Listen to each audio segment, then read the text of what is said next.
Ce match Nice-Marseille était aussi la fête de Michel Vautreau, dont c'était la dernière apparition hier soir en qualité d'arbitre.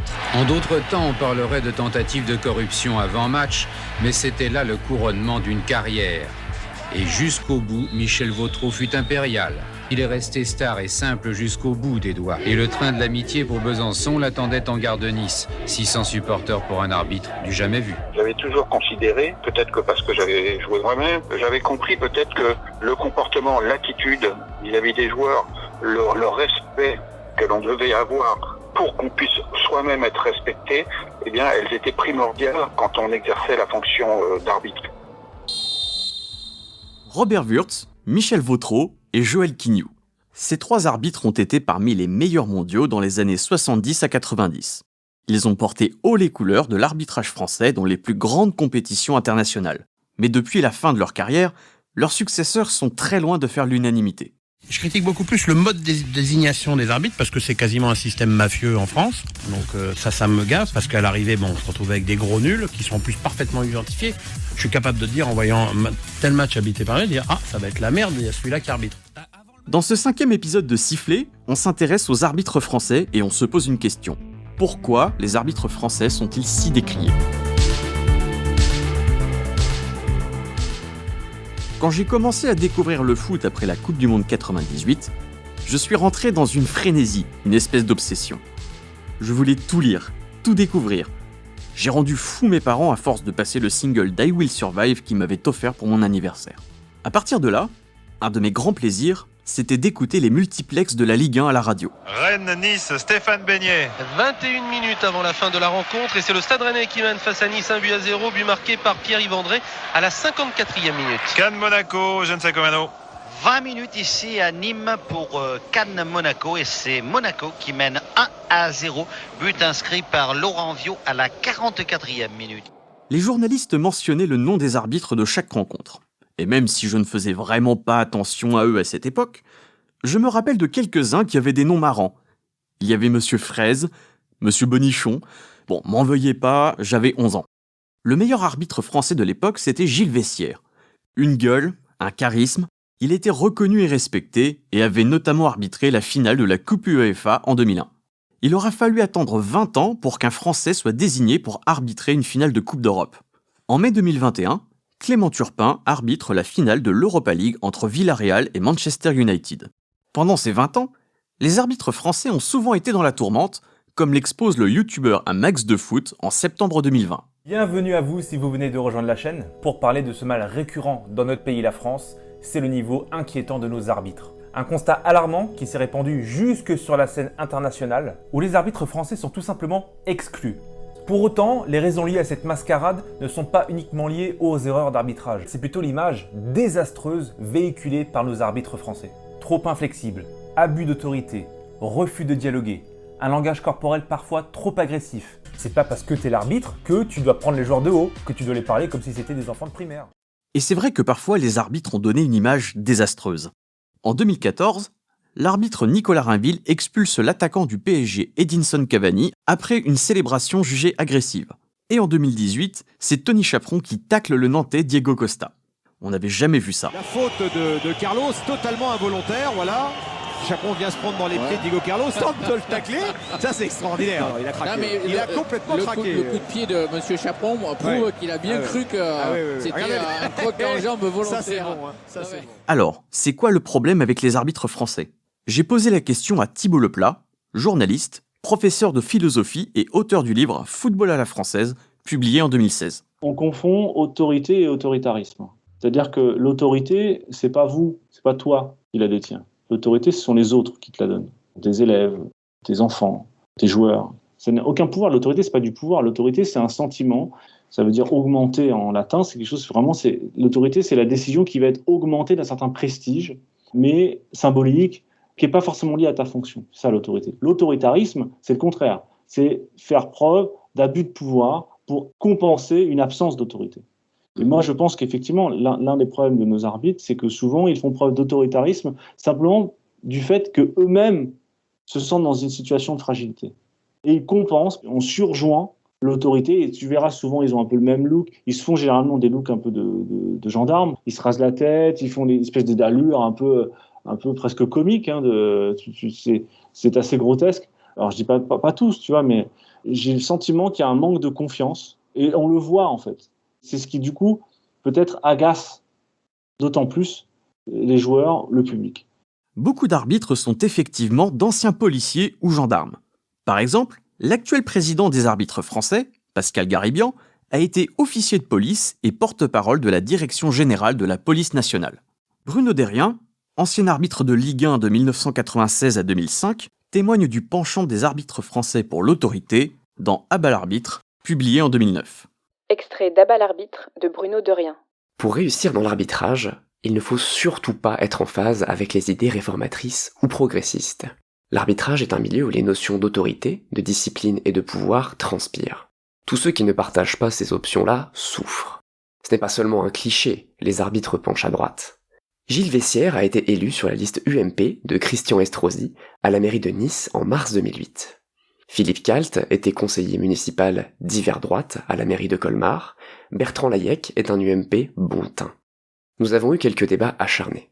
Selon Thibault Leplat, c'est tout le sport de haut niveau français qui est imprégné de cette idéologie marquée par l'ordre et la discipline. Évidemment, comme souvent, c'est complexe. Il y a une raison historique qui vient du fait que toute la structure même du sport de haut niveau en France, c'est une structure pyramidale, héritée de l'administration bonapartiste, de l'administration française d'une manière générale, et puis qui a été construite à partir des années 70, début des années 70, qui a été notamment construite par d'anciens militaires. Bon, bref, l'idéologie militaire est assez présente dans le sport de haut niveau français. Donc l'idée de créer une élite, l'idée de créer des centres d'élite, tout ça c'est copié en fait sur l'organisation de l'élite de l'armée, des détections, etc., etc. Qui n'est pas forcément une mauvaise idée, mais qui en tout cas, historiquement, c'est le cas. C'est justement cette idée de créer une élite qui a poussé l'ancien arbitre Michel Vautreau à créer la Direction technique nationale de l'arbitrage en 2000. Auparavant, l'arbitrage français était géré par la Commission centrale de l'arbitrage. Extrait d'À bas l'arbitre de Bruno Derrien. Au début des années 90, l'esprit de camaraderie prévaut. Les plus jeunes sont heureux de côtoyer les stars de D1. Les arbitres de D1, justement, ne se comportent pas comme des stars. Au cours du week-end de stage annuel, les arbitres passent leurs tests physiques. Ce ne sont pas les athlètes que l'on connaît aujourd'hui. Ainsi, Vautreau et Iquignou rencontrent les pires difficultés à atteindre les minima. Autour de la piste, les plus jeunes hurlent pour les encourager. En 1997, c'est la fin du grand Raoult. Les stages sont segmentés en fonction des niveaux. Il n'y a plus d'échange. Le climat s'envenime. Les ambitieux veulent arriver au plus haut niveau le plus vite possible. C'est chacun pour sa gueule. Tu ne réussis pas, tu dégages. Point. Si l'objectif était de façonner des compétiteurs sans état d'âme, il est rempli. Ce qui est dommageable pour le foot, c'est que les compétiteurs ne gagnent pas à tous les coups.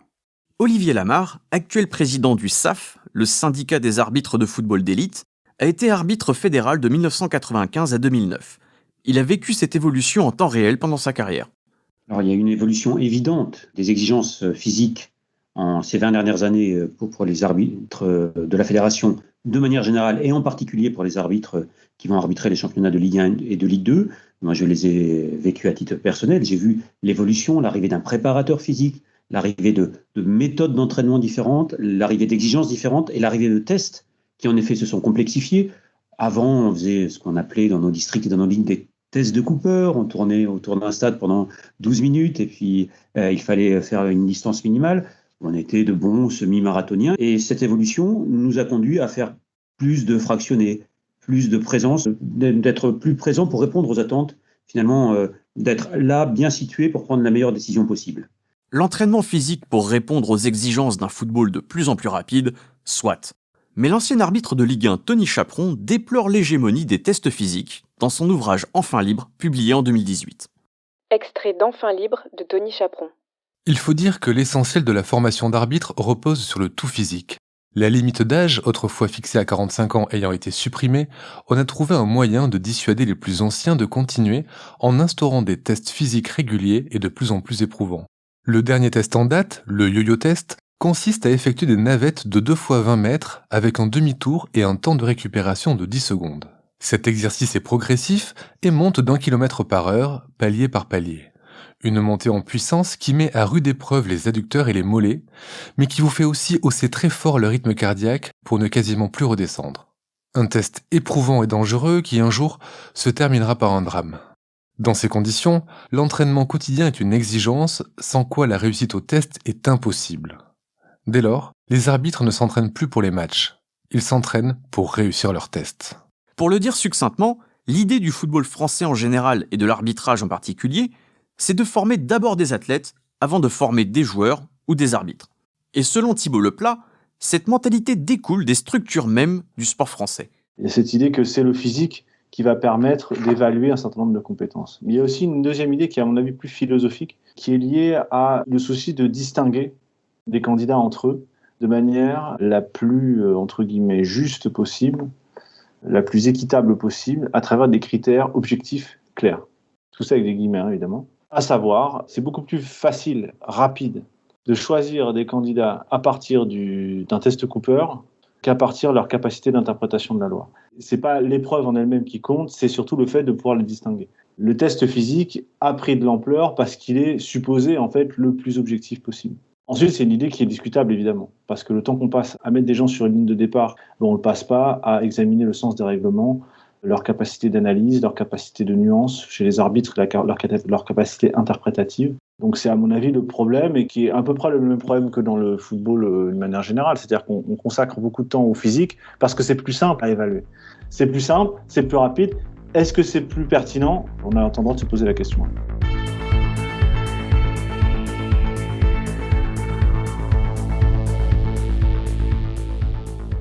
Pendant ces 20 dernières années, on a souvent reproché à l'arbitrage français d'être en vase clos, un État dans l'État, et son histoire est émaillée de querelles politiques, à la fois entre arbitres et dirigeants de l'arbitrage.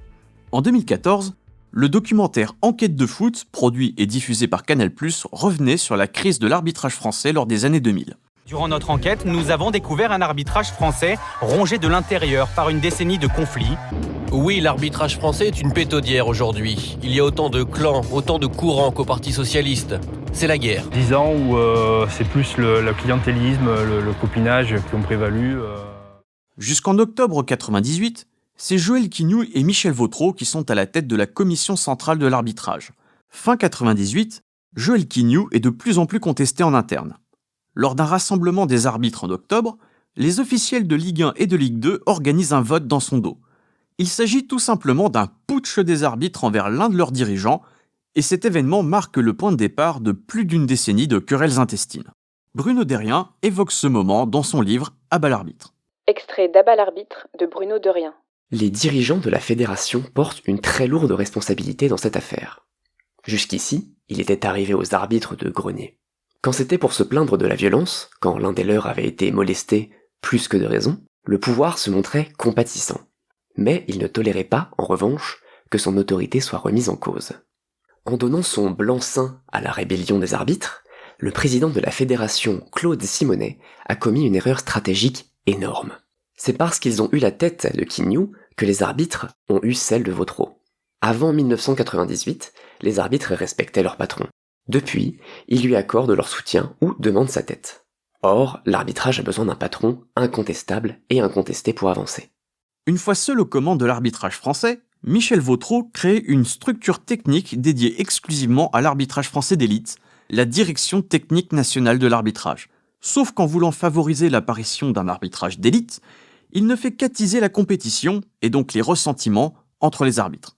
En juin 2003, le journaliste de l'équipe Raphaël Raymond publie une enquête sur l'arbitrage français et la lutte des clans.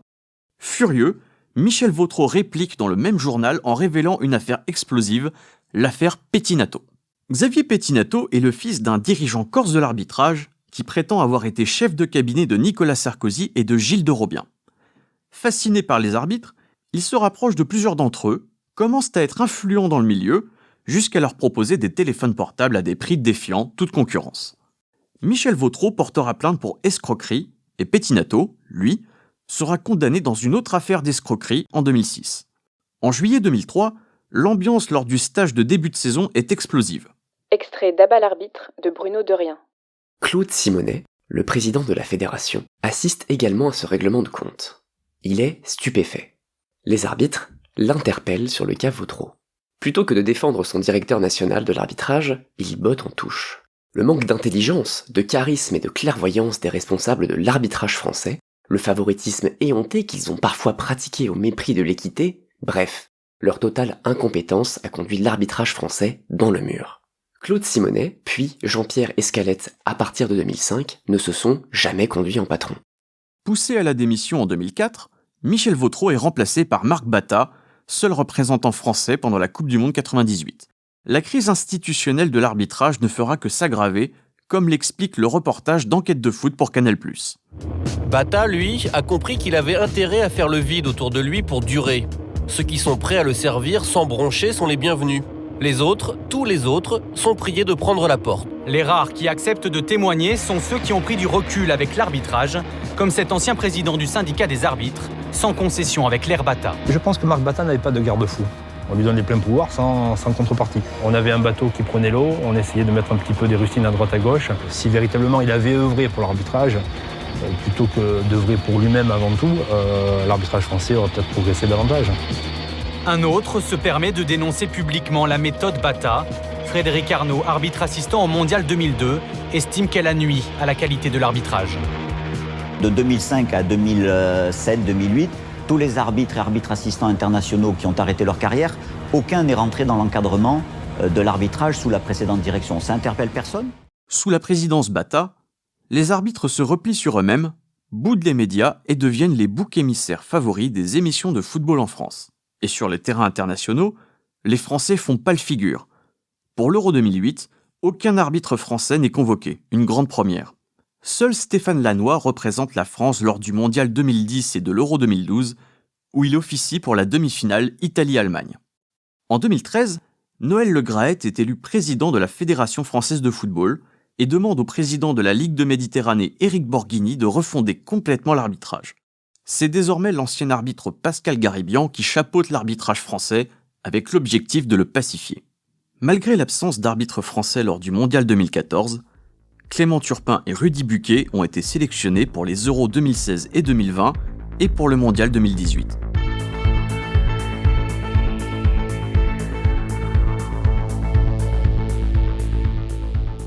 Je vais vous raconter une anecdote personnelle. En mai 2010, j'ai reçu un appel d'un membre du comité directeur de l'arbitrage régional, la Ligue du Maine. J'avais un blog à l'époque, où je racontais mes matchs et où parfois je n'hésitais pas à dire clairement ce que j'avais pensé de mes prestations ou des réactions de certains joueurs et du public. Cet encadrant m'a expliqué que mon blog était un problème et m'a dit cette phrase : « Un arbitre, ça se tait, ça se fait discret et ça attend qu'on vienne le chercher. » Ben voyons. Entre une volonté de contrôle absolu de la part du pouvoir fédéral, une formation quasi exclusivement basée sur le physique et des classements parfois opaques, l'arbitrage d'élite français tend à reproduire des arbitres qui font docilement ce qu'on leur demande, mais qui peinent à se faire une place à l'international. Thibaut Leplat. Tout ça est évidemment commun à toute la direction technique nationale. Enfin, l'idée, c'est cet hermétisme, ce conservatisme, pour ne pas dire une certaine forme d'obscurantisme, où les structures existantes, qui sont remarquables pour développer des politiques, ne servent plus à développer des politiques, mais servent essentiellement à maintenir des gens au pouvoir. Et donc, ces gens au pouvoir ont besoin d'avoir de fidèles sergents, de fidèles soldats, de bons élèves aussi. Il y a de bons élèves, on a surtout des bons élèves. Comme on a. On n'a pas de grands arbitres, mais on a des bons petits arbitres. Des arbitres qui sont capables d'arbitrer une rencontre de championnat, d'appliquer un règlement, et qui ont été dépourvus de toute forme d'individualité et qui essayent le plus possible d'être conformes aux règles qu'on leur a fixées, ce qui est le métier d'arbitre, hein, c'est ça son métier. Le problème, c'est que cet arbitre-là est dénué de toute profondeur. Quand on parle de Colina, Coelpers ou ces gens-là, c'est des gens qui n'ont pas un charisme magique, ça tombe pas du ciel, ça. Ça vient de l'expérience, et ça vient de l'expérience tant sur le terrain, mais aussi de l'expérience intellectuelle. Être capable de comprendre quel est ce métier-là. D'être comprendre que ce métier a une particularité, notamment la gestion émotionnelle qui est centrale, et une capacité d'interprétation du règlement. Avis que partage Tony Chaperon, arbitre international pendant plus de 10 ans. Extrait d'Enfin libre de Tony Chaperon. Après avoir transformé les arbitres en coureurs de demi-fond, il s'est agi de les conditionner et d'en faire des moutons dociles. Car quand on a atteint la Ligue 1, il s'agit de se fondre dans le moule, de ne plus choquer, de ne plus dénoter. Tant et si bien que nos détracteurs ont raison de pointer le manque de personnalité des arbitres. Mais ce constat n'est rien d'autre que la conséquence de choix politiques. Ordre a été donné d'écarter les quelques rebelles susceptibles de mener à des actions collectives d'émancipation. Le problème, avec cette logique, c'est qu'à force de façonner de bons petits soldats, on ne fabrique pas de généraux. Ainsi, au niveau international, les Français passent pour de bons petits exécutants sans prestance. Or, voilà ce qui fait la différence dans les compétitions majeures, la personnalité. Citons quelques grands noms et l'on vérifiera aisément qu'ils n'étaient pas transparents. Colina, Webb. Ce n'est pas en broyant les personnalités qu'on va construire le futur Webb ni le futur Colina. Il se dégage de ces hommes-là une force naturelle qu'ils ont su canaliser et dont ils se servent aujourd'hui. En France, on espère jouer dans la même catégorie en envoyant des arbitres qui ont peur de donner leur nom dans un amphithéâtre empli de collègues étrangers. En préparant ce podcast, un aspect de l'arbitrage m'a particulièrement frappé. Toutes les recherches universitaires sur l'arbitrage, les publications, concernent en grande partie l'aspect physique de l'entraînement. Les neurosciences, les sciences sociales et les sciences du comportement semblent étrangement absentes. Pourquoi ne pas appliquer ce que l'on nomme la pensée latérale, c'est-à-dire faire appel à des universitaires pour décloisonner la pensée parmi les dirigeants de l'arbitrage et insuffler une nouvelle dynamique à la formation? Selon Thibault Leplat, le football français dans son ensemble s'est construit en opposition à toute ouverture universitaire. Il y a un hermétisme entre deux univers qui se côtoient jamais et qui en quelque sorte, comme l'eau et l'huile, se refusent l'un à l'autre, qui sont le monde du savoir, mais le monde dont le métier et l'objet est le travail intellectuel, et de l'autre côté, les directions techniques. Alors, ce n'est pas le cas dans toutes les directions techniques. Par exemple, dans la natation, il y a eu beaucoup d'avancées, avec Claude Fauquet notamment, il y a eu beaucoup de choses qui ont été faites. Mais dans le milieu du football, entre le milieu technique du football et l'université, ce n'est pas forcément des universitaires, parfois des profils un peu différents, mais en tout cas, un conservatisme qui empêche ces deux univers de compénétrer. Pendant sa carrière, Tony Chaperon a un jour désobéi à sa hiérarchie et emmené un chercheur avec lui pour analyser ses matchs. Extrait d'Enfin libre de Tony Chaperon.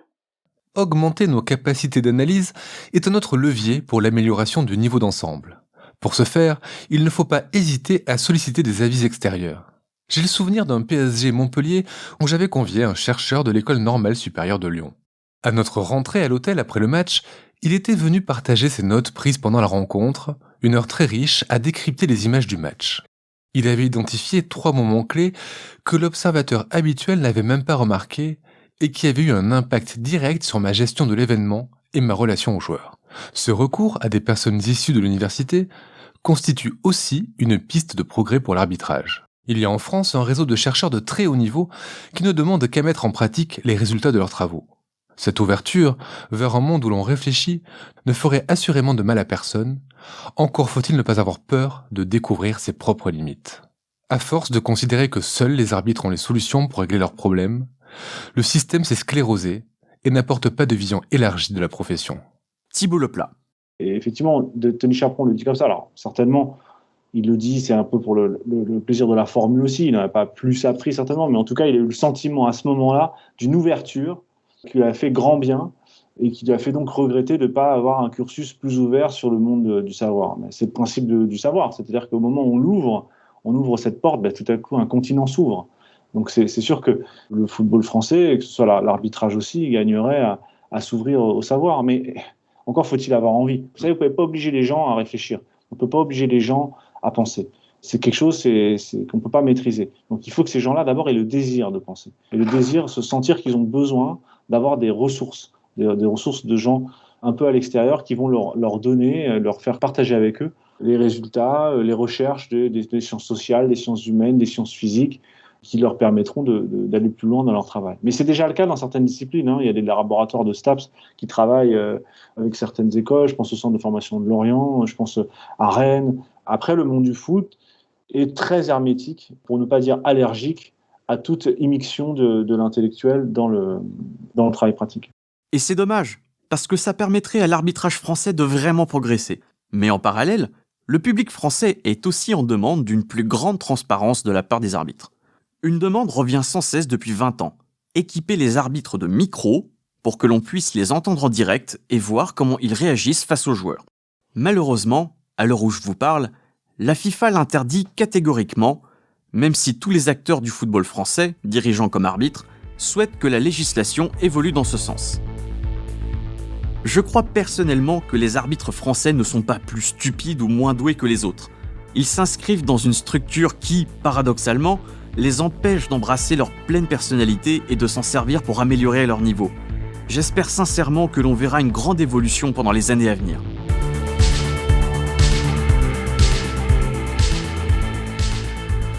Voilà, c'était le dernier épisode de Sifflet. Merci à vous tous de m'avoir suivi. J'ai été ravi de vous proposer ces quelques épisodes sur ma passion alternative du football. Tous les épisodes sont à retrouver sur Slate Audio ou sur votre plateforme de podcast préférée.